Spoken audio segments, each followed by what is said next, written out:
want it done by the book? Fine, I'll follow every rule. So, I work at a company that prides itself on having a detailed, overly complicated policy manual for everything. We've got rules for rules, basically. My manager, let's call him Dave, is the kind of guy who loves micromanaging. He'd constantly hover over our shoulders, pointing out every tiny mistake we made, saying, if it's in the manual, you must follow it.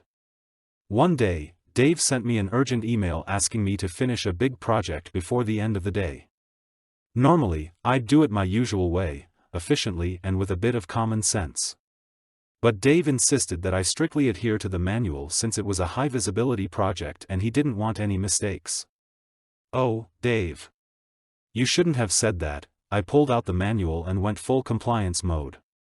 1. Every procedure, no matter how small, was followed to the letter. Normally, I'd skip pointless steps, like writing a detailed log for every 10-minute task. Not this time. I logged everything. Starting a document? Log it. Saving the file? Log it again.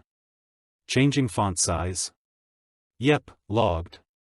2. Requests for approvals? Oh, absolutely. The manual says certain steps need managerial sign-off, so I emailed Dave at least 5 times throughout the day for approvals. Hey, Dave, just confirming font size 12 is acceptable?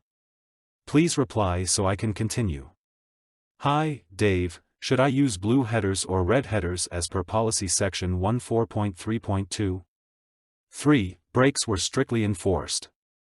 Policy states we get 2 15-minute breaks and a 1-hour lunch.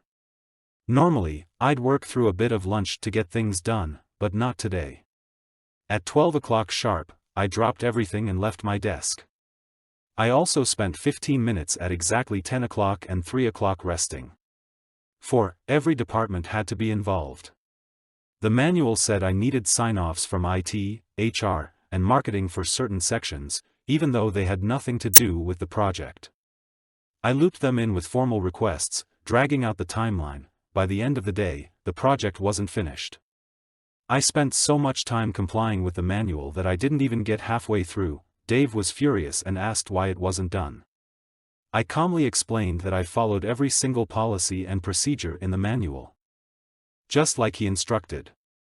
I even showed him the email chain proving he'd approved my steps. After that, Dave stopped breathing down my neck and started letting me work how I wanted. Lesson learned: sometimes, the best way to fix a broken system is to show exactly how broken it is,